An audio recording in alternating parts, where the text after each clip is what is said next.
وهقول عنك مواويل وهقول عنك حكايات. ازاي يا حبيبتي رغم البعد مفيش بينا مسافات، قلنا نتفارق يوم وبعدنا كده كام يوم، وبرغم البعد ساعات برجع وبحن في يوم. وقالوا عليك ان انت عليكي قاسية ومفيش فيها مكان، يمكن حبيتي ورحتي وجيتي واتنسيتي مع الايام. وقالوا عليك ان انت بقيتي حد ناسي لنفسه زمان، يمكن حبيتي ورحتي وجيتي واتنسيتي مع الايام. وانا لو على قلبي فحن عشانك فجأة ومات، وانا مهما يقولوا بشوفك غير كل اللي اتقال. تسحرني عيونك لو قابلوني واقول يا سلام، كان فين من بدري وجودك جنبي يا احلى ملاك. وقالوا عليك ان انت عليكي قاسية ومفيش فيها مكان، يمكن حبيتي ورحتي وجيتي واتنسيتي مع الايام. وقالوا عليك ان انت بقيتي حد ناسي لنفسه زمان، يمكن حبيتي ورحتي وجيتي واتنسيتي مع الايام. وادي حالي معاك بسهر ليكي اوقات، وترد نجوم الليل تبعتلك السلامات. وادي حالي معاك بسهر ليكي اوقات، وترد نجوم الليل تبعتلك السلامات.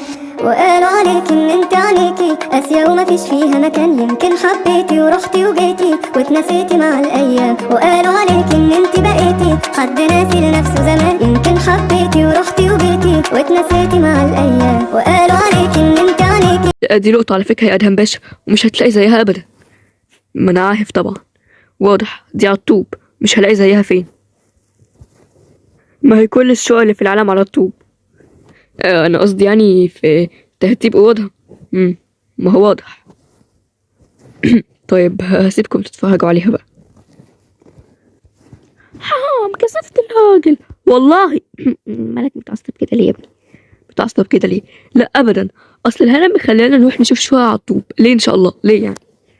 عادي، عاوزه اعمل في كل، عايزاك تعمل كل حاجه في الشقه من، مش فاكره كانوا بيقولوا ايه، من الف ليه، من الألف للياء. من الألف للياء. جمعي انتي بس الكلمة الأول. استنى بس، مين بيتصل؟ ده تاي. خير الأستاذ عايز ايه هو كمان؟ معرفش، اديني هرد واشوف. ايوه يا تاي، عاوز ايه؟ انتي فين؟ بنشوف الشقة. هو ايه اللي انتي فين؟ طيب ماشي سلام. قالك ايه؟ بيقول لي انت فين، فبنشوف الشقه. بيقول لي طيب ماشي تمام وقفل. مجنون، عيله مجنونه. بقول لك ايه، احترم نفسك. حاضر يا همس، حاضر. حلو كده، ماشي. المهم بقى، تعالى نتفرج على الشقه دي بس. استغفر الله العظيم يا رب، مش حاسه ان دي وحشه. وبعدين ليه شقه يعني؟ الفيلا بتاعتي اثرت معاكي في حاجه؟ اثرت.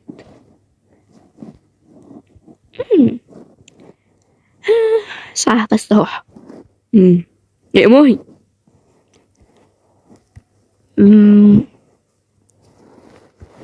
أنا شايفة إن الشقة دي حلوة جدا. همس أبوس إيدك، دي بتاع 9 شقة نشوفها النهاردة. الله، وأنا مالي؟ إحنا بقالنا 6 ساعات عمالين نلف. شفتي؟ طيب معلش. بص، أنا شايفة إن الشقة دي تمام. تمام يعني نشتهي؟ أيوة نشتهي. اتفضل. تمام يا باشا. لا كلكم، ولما ساعتها لما هربنا من طنطكم تاني. ايوه ساعتها كنا في المول. هي بجد كانت ذكريات حلوه جدا، ما تتخيلش قد ايه الذكريات دي كانت وحشاني. فعلا ذكريات حلوه جدا. اموت واعرف امبارح بطني كانت موجوده، النهارده اختفت ليه بقى؟ عم ما تفكرنيش، والله انا حاسه ان انا في الاخر هطلع حامل في دواء. ما علينا. انا ليه بقى بطني اختفت؟ هقول لك. عشان انا لابسه واسع فبطني مش باينه، بس كده. انا قلت البس واسع لغايه ما بطني تكبر شويه اكتر، بعد كده تبقى باينه حتى لو لبست واسع. بما اني لسه في بدايه الهرب يعني، فهي صغنطوطه، فلما بلبس واسع بتختفي اصلا. طيب ماشي، مع ان شكلك كان بالبطن احلى على فكره. او انت هتنقي؟ ما نروح نشوف بس عشان اشم ريحه اكل حلو. لا يا صح، معاكي حق، يلا. مش فاهمه مين قفل بالبتاعه دي، شكلها عسول والله، محدش يقفله بعد كده. الحمد لله. فوفو، مالك بس زعلانه ليه يا فوفو؟ مفيش يا سوزي، اهم حاجه انت عامله ايه؟ كويسه الحمد لله. بس قولي لي بجد، مالك زعلانه كده ليه؟ علشان باسم من ساعه ما صحي وهو قاعد عمال يضحك مع ديما بقى، ومش عامل اي اعتبار لجمانة. لا وكله كوم، والكلام اللي قاله امبارح كوم تاني. وساب جمانة نايمة فوق لوحدها وجه ينام هنا مع ديما. لا قال لي هنام على الكنبة. انا صاحية من الفجر.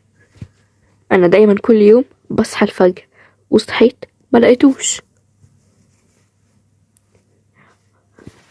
صليت الفجر وبعد كده دخلت نمت وصحيت على الساعة 9، وجيت برضه لما صحيت الساعة 9 ما لقيتوش. الساعة 10 بقى لقيته خرج هو وديما. بس يعني بقى لهم ساعة قاعدين برا كده. يا ابن اللذينة. لا وقال ايه؟ انا كلمته يا سوزي. واضح انك كلمت او يا تميم. والله كلمته، بس واضح ان ده بقى مبقاش ليك بيه. صباح الخير يا جماعة. صباح النور يا جماعة، عاملة ايه؟ الحمد لله كويسة. الله، شكل الاكل طعمه حلو قوي. تسلم ايدك. الله يسلمك يا حبيبتي. خدي العصير. ايه ده؟ الله، عاملاني عصير المانجا اللي بحبه. شكرا والله.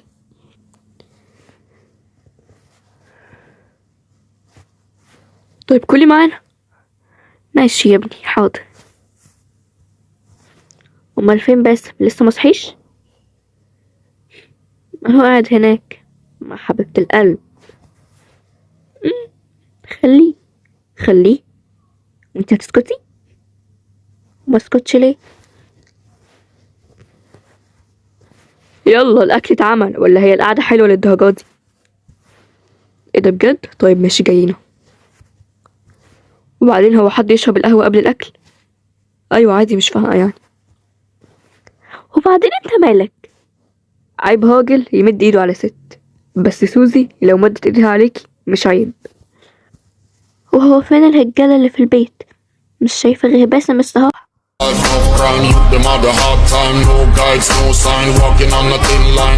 ما تلمي وهاتك يا باسم. ديما والله انا بقى هوريكي مين الراجل.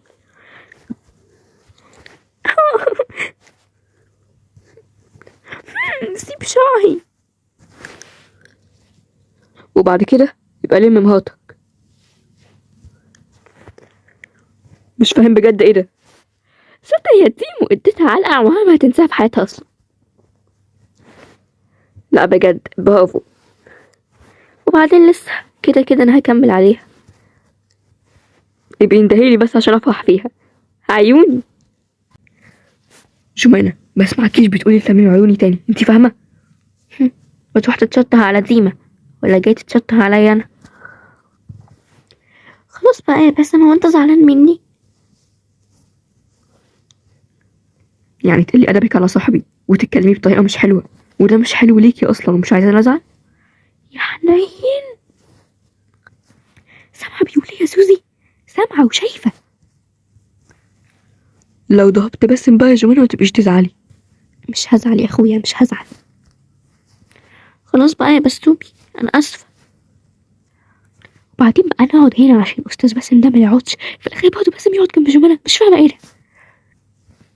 اوعدك اخر ما هو مش هتتكرر تاني. طيب ماشي، مسامحك، بس المرة الجاية مش هسامحك يا ديما، ماشي؟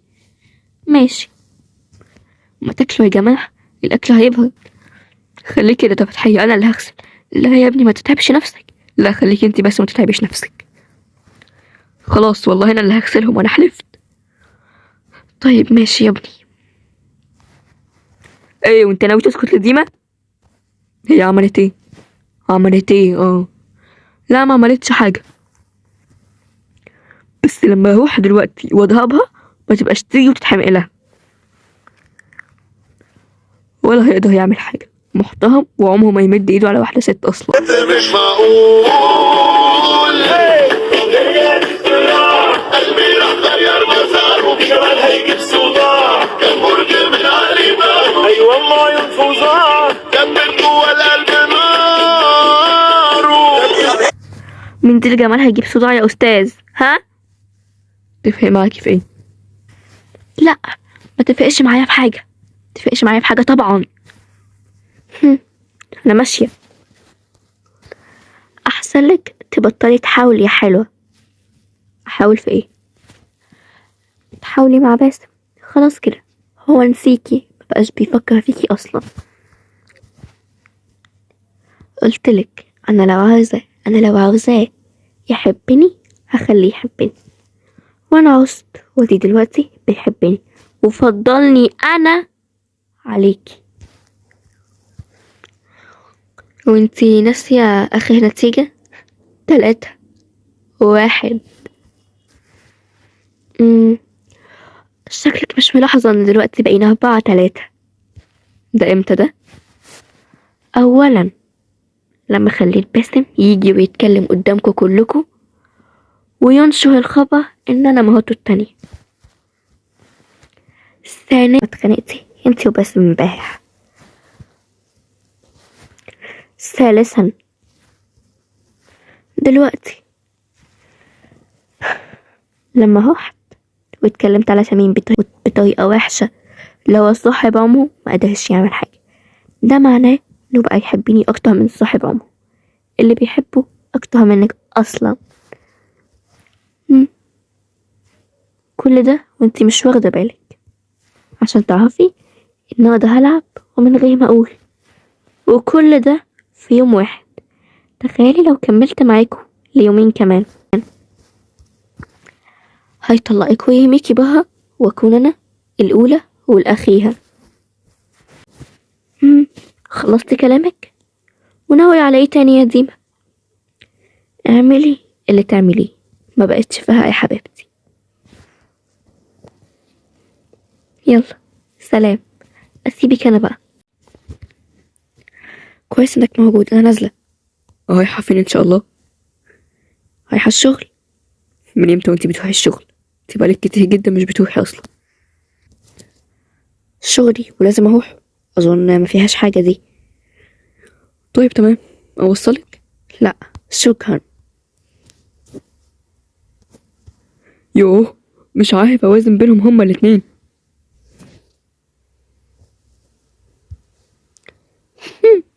جه وقت الانتقام الحقيقي.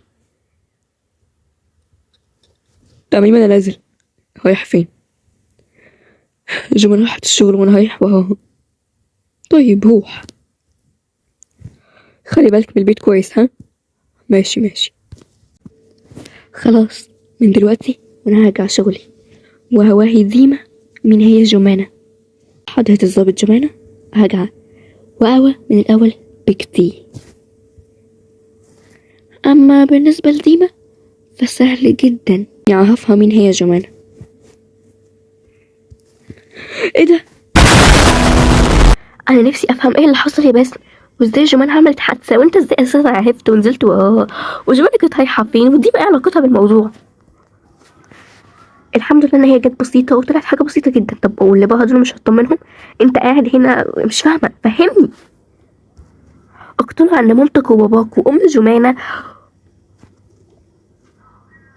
وبابا وادهم واسيل وهمس كل دول قاعدين بره، كل دول عاوزين يطمنوا، وحضرتك قاعد هنا ولا راضي تطمن حد ولا راضي تفهمني في ايه.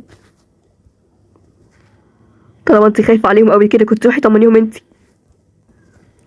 دكتور سالم انا هيروح يطمنهم، مش عارفة اعمل الصراحة، بس انا عاوزة افهم ايه علاقة ديما. ديما هي السبب في كل حاجة كالعادة. طب طالما انت عارف ان الاستاذة هي السبب في كل حاجة بتعملها حلو ليه؟ انا ما عملتش حاجة، حرام عليكم صدقوني. هي اللي كانت بتحاول تخبطني بالعربية وانا كدفاع عن نفسي ما عرفتش اعمل ايه، بس كده. وبعد كده حصلت الحادثة وفجأة لقيتك انت اتدخلت، ما اعرفش ازاي. طب نفترض ان فعلا جمانة اللي كانت قصد الحادثة، ازاي انت اللي طلعتي سليمة؟ ربنا عايز كده. هو انت تعرفي ربنا اصلا؟ يعني دلوقتي برضه ايه اللي حصل؟ ما اعرفش. يعني انت تعرفي ربنا اصلا؟ الصوت ابتدى يعلى، خدت بالك؟ خدت بالي. طب تعالى نروح نشوف ايه. يلا. في ايه يا جماعه؟ ايه اللي حصل؟ صوتكم عالي ليه؟ بيظلموني وبيقولوا ان انا اللي كنت قصدي اخبط جمانة.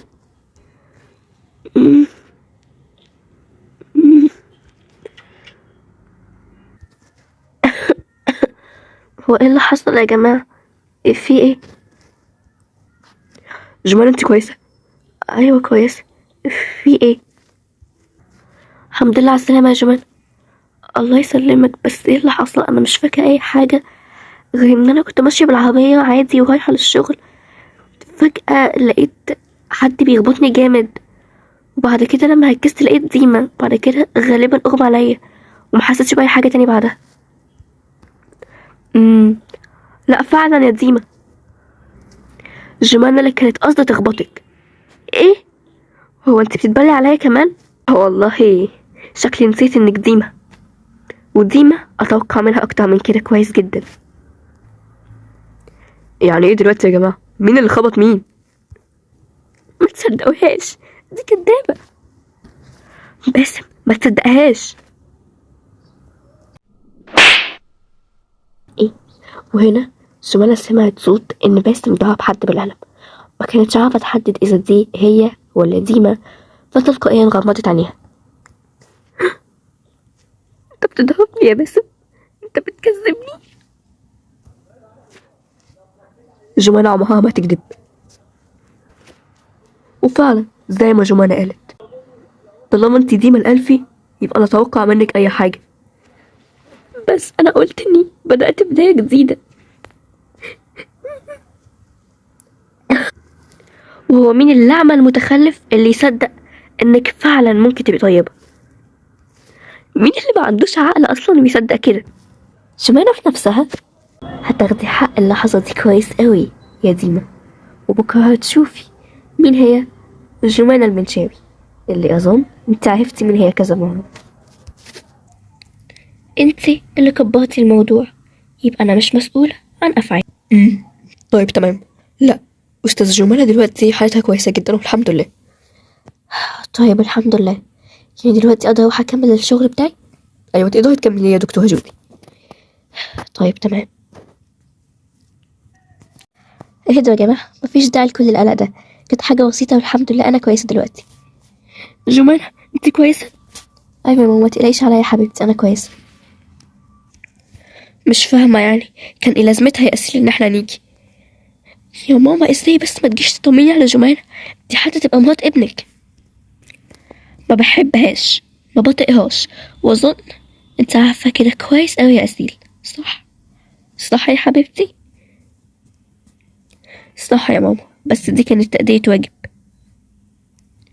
والواجب خلص. بعد إذنكم يا جماعة، أنا تعبانة وعاوزة أرتاح شوية. ألف سلامة عليك يا جمانة. شكرا إنكم جيتوا يا جماعة، نورتونا. يلا عن إذنكم هنمشي احنا دلوقتي ونروح. يعني انت كويسة دلوقتي يا جمانة؟ أيوة يا همسة أنا كويسة الحمد لله. طب الحمد لله، قلقتين عليك يا شيخ. وناوي على ايه تاني يا سالم؟ كل خير طبعا.